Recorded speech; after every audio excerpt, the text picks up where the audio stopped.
बिस्मिल्लाहिर्रहमानिर्रहीम। अल्हम्दुलिल्लाहि रब्बिल आलमीन वस्सलातु वस्सलामु अला सय्यिदिल मुरसलीन नबिय्यिना मुहम्मद व अला आलिहि व सहबिहि व मन तबिअहुम बि इहसानिन इला यौमिद्दीन, अम्मा बाद।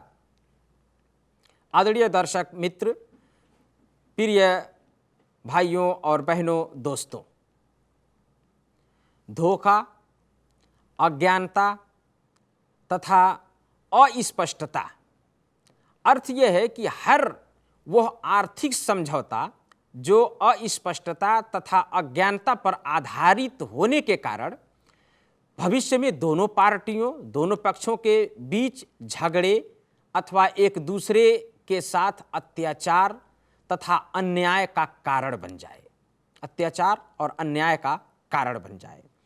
झगड़े, अत्याचार एवं धोखाधड़ी के साधनों ही को देखते हुए उसको बंद करने के लिए इस्लाम ने ऐसे आर्थिक समझौतों को हराम कर दिया है कि यदि लोग आपस में पारस्परिक यानी आपस में भी अगर समझौता, ऐसा समझौता करें कि जिसमें धोखाधड़ी हो, जिसमें अन्याय हो, जिसमें अत्याचार हो, तो वो भी हराम है और वो मान्य नहीं होगा।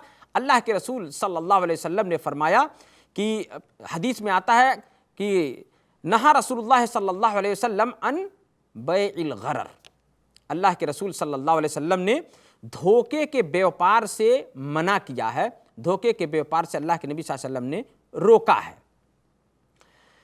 धोखा, अस्पष्टता तथा अज्ञानता पर आधारित कुछ उदाहरण मैं आपके सामने प्रस्तुत कर रहा हूं। पहला एक उदाहरण यह है कि जैसे धोखा किसमें है, अज्ञानता अर्थात अस्पष्टता कहां होगा? फल पकने से पहले उसको बेच देना और उसी समय उस फल का तोड़ लेना। अगरचे आपसी समझौता हो तो इसका बेचना ही शरीयत में सही नहीं है, हराम है। क्यों?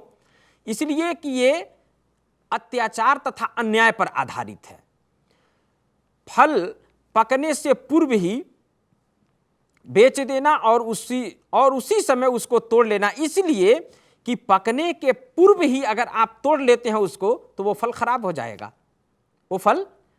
जाएगा, पकने से पहले तोड़ने वाला फल, और न ही उससे वो लाभ उठा पाएगा ज्यादा, और वो खराब होने का खतरा है उसमें और खराब हो जाएगा।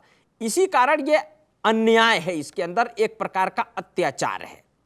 इसीलिए अल्लाह के रसूल सल्लल्लाहु अलैहि वसल्लम ने ऐसे खरीद बिक्री करने से या ऐसा समझौता करने से ही सिरे से मना कर दिया है। दूसरा उदाहरण ये भी देख लें।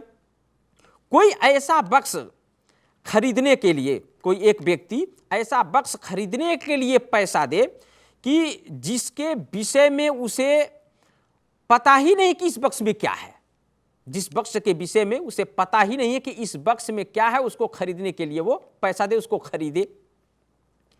अब उसके भीतर क्या है उसको कुछ भी नहीं मालूम, तो हो सकता है कि वो कोई बहुमूल्य वस्तु हो, या हो सकता है कि उसमें कुछ भी ना हो, जो ये दे रहा है सब इसका व्यर्थ चला जाए, जो भी दे रहा है ये सब इसका व्यर्थ चला जाए।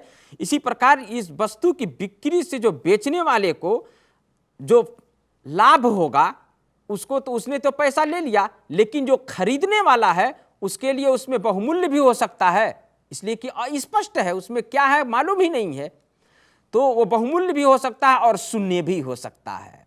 तो शून्य होने की स्थिति में खरीदने वाले पर अत्याचार हो रहा है, अन्याय हो रहा है कि पैसा दिया लेकिन कुछ नहीं मिला, शून्य मिला।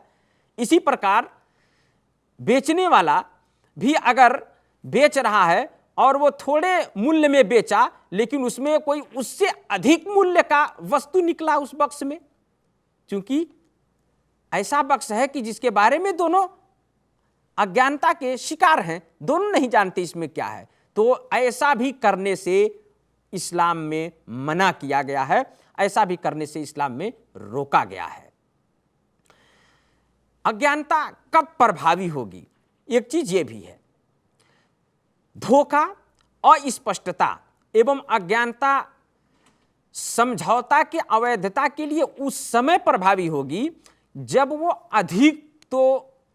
अधिक हो तथा मूल एग्रीमेंट जो है, जो मूल समझौता है, उस मूल समझौता में हो और मूल एग्रीमेंट उसका वस्तु में ना हो जो अलग से है, अर्थात एग्रीमेंट से अलग वस्तु में ना हो, वो समझौता उसी मूल एग्रीमेंट में हो तब प्रभावी होगी। लेकिन अगर उससे अलग है तो ये प्रभावी, अज्ञानता प्रभावी नहीं होगी। तो मुसलमान के लिए ऐसा घर खरीदना वैध है कि जिसकी निर्माण सामग्री जैसे पेंटिंग में प्रयोग होने वाली वस्तुओं का उसे ज्ञान ना हो, पेंटिंग में प्रयोग होने वाली वस्तुओं का उसे ज्ञान ना हो, घर खरीद रहा है और ये घर को पेंट करने के क्या क्या वस्तुएं उसमें लगेंगी उसके विषय में, तो घर का जो समझौता हो रहा है, घर खरीद रहा है और ये पेंटिंग करना ये उसके मूल एग्रीमेंट में नहीं है, ये बाहर से है, तो ऐसा प्रभावी नहीं होगा। तो ऐसी अज्ञानता प्रभावी नहीं होगी। और ये इसलिए कि ये मूल एग्रीमेंट से अलग है। घर खरीदने का जो एग्रीमेंट है, घर है और उस एग्रीमेंट और उस समझौते से बाहर है क्या चीज? घर का पेंट करना, उसमें और सामान ला करके डालना, उसका फर्नीचर लाना, तो ये सब अलग है, न कि घर के मूल एग्रीमेंट में सम्मिलित है। तो इसलिए ऐसी स्थिति में अज्ञानता प्रभावी नहीं होगी जब वो मूल एग्रीमेंट से अलग हो। हाँ, मूल एग्रीमेंट में अगर है तो प्रभावी होगी, जैसा कि उदाहरण आपके सामने प्रस्तुत किया गया बक्स का, कि उसमें अज्ञानता प्रभावी होगी। पूरा बक्स ही का एग्रीमेंट हो रहा है कि हम खरीद रहे हैं और वो कहे कि हाँ हम बेच रहे हैं, लेकिन दोनों ये नहीं जानते या खरीदने वाला ये नहीं जानता कि इस बक्स के अंदर क्या है, तो ये जायज नहीं है। चाहे वो आपस में सहमति ही करके खरीद, लेकिन ये हलाल नहीं, ये हराम है, ये हराम है। ऐसा खरीद बिक्री करने से इस्लाम में मना किया गया है। अल्लाह से प्रार्थना है कि अल्लाह हम सबको आज के जो अनेक प्रकार के प्रचलित और अवैध खरीद बिक्री की जो शक्लें हैं, जो प्रकारें हैं, उन तमाम प्रकार के हराम और अवैध खरीद बिक्री के नियमों से अल्लाह हम सबको बचाए और हम सबको इस्लाम की दृष्टि में जो सही है, इस्लाम की दृष्टि में जो शुद्ध है, हमें उसे करने की अल्लाह तौफीक प्रदान करे। आमीन। व सल्लल्लाहु अला नबीना मुहम्मद व अला आलिहि व सहबिहि वसल्लम।